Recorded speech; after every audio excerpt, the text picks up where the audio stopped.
Hello, everybody. Jeff Siegel here. And today I want to address what seems to be one of the most popular topics all over the news and the media, and something that is ultimately very personal and very debilitating. And it seems to be as widespread as things like ketchup and mustard. And this is burnout. And so, burnout is getting a lot of attention. And so I want to use and borrow the words of Dr. Nancy Crowell because I feel like she was able to define burnout the best I've seen. And she said, burnout is created by antiquated institutional legacies, learned personality traits, and systemic societal issues combined with, and this is important, combined with inflammation from chronic underlying toxic burdens in the body. And I love this definition because it is really holistic and integrative. Because I think what often happens in discussions of burnouts is that we assume that it is just purely a psychological or an emotional issue. We assume that burnout is the result of toxic workplace environments, and we look entirely at the systemic issues. And while this might be incredibly important to address, it often can be disempowering if we only address the systemic piece. Or what happens is people only look at the individual piece and they say burnout is ultimately a lack of good coping strategies, or a lack of your ability to manage stress, or something organic going on in your body.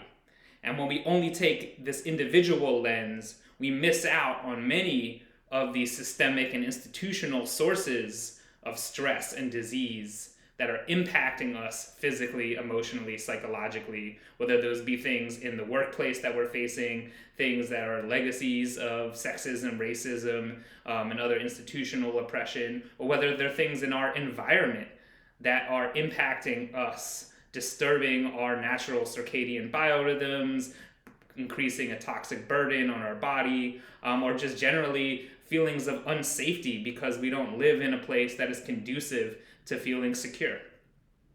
And so what I want to do is offer you my 4-part framework for dealing with burnout, because I think just taking a systemic lens or just taking an individual lens is not good enough. We need to address both of these together if we really want to get at the root cause, all right, of what is leading to this feeling of fatigue, of lethargy, of exhaustion, of lack of motivation, of lack of enjoyment of life, of generally just feeling like we don't have the resources or the wherewithal to keep moving forward, especially in our professional work or career. And so I'm going to tell you to take a moment and sit down on what I call my self-care chair. Now, this self-care chair has 4 legs, and each of these 4 legs represent the 4 pillars that you can use to actually address the things that are within your control to deal with burnout.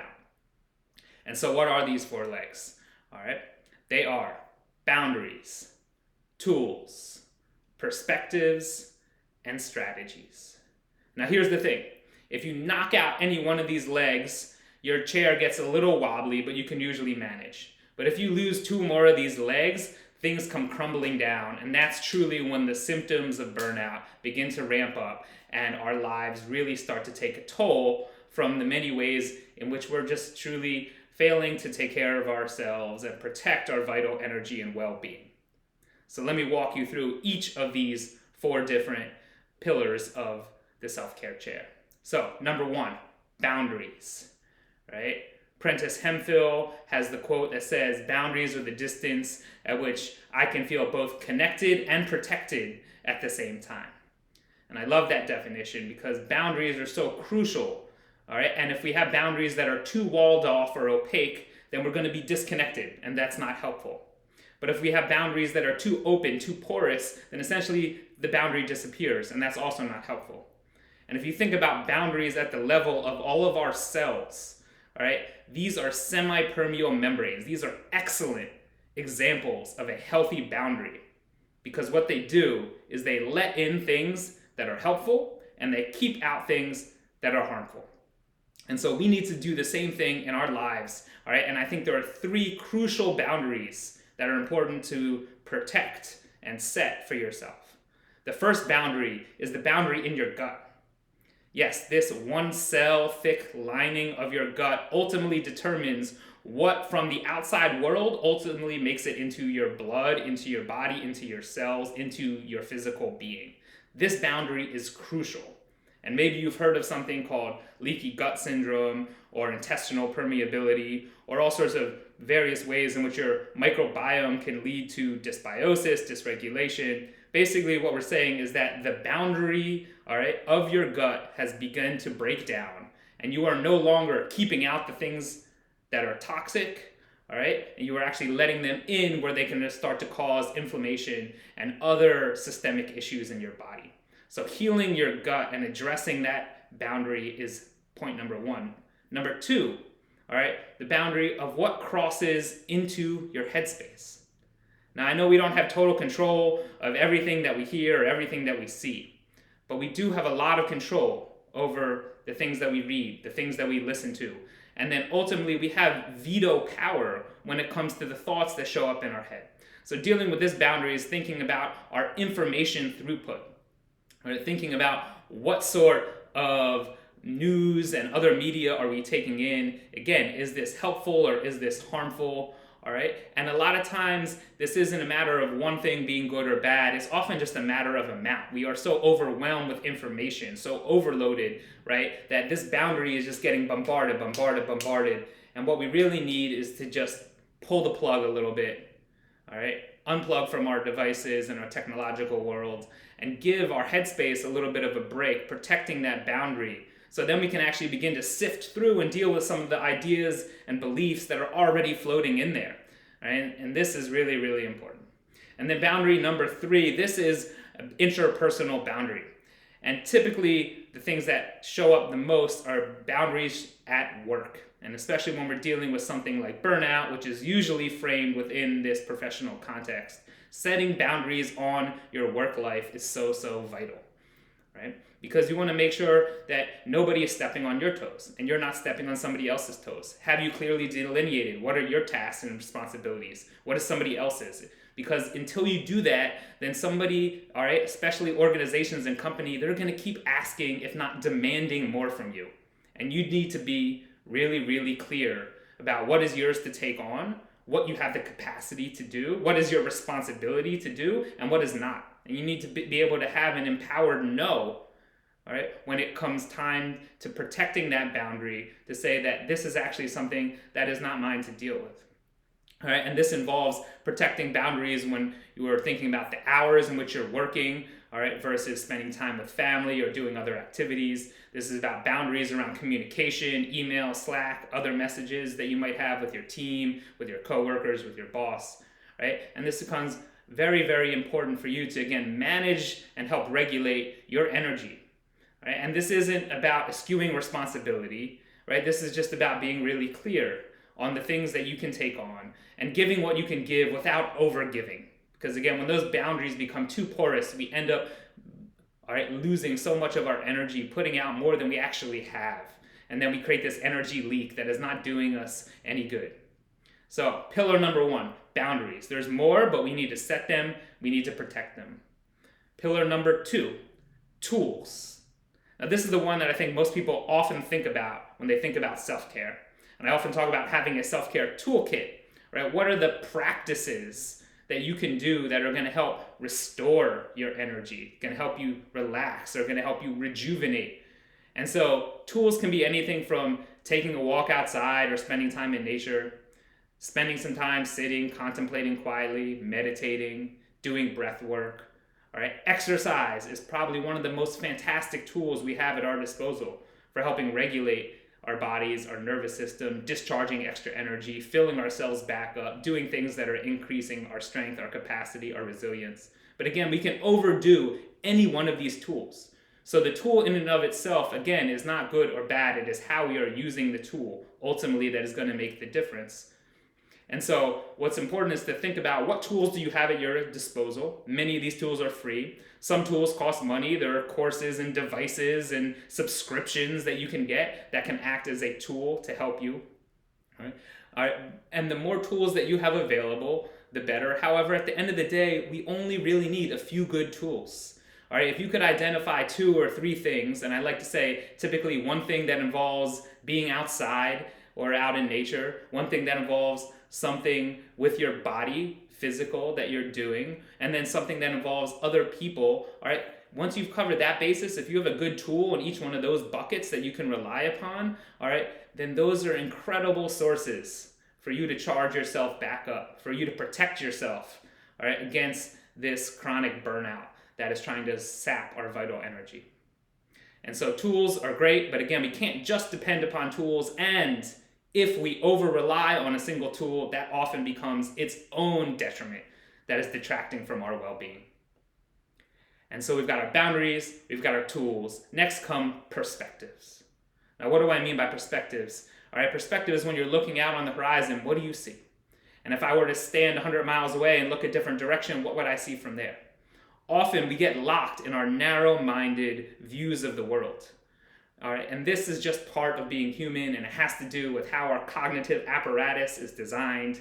We are all subject to cognitive biases, assumptions, heuristics.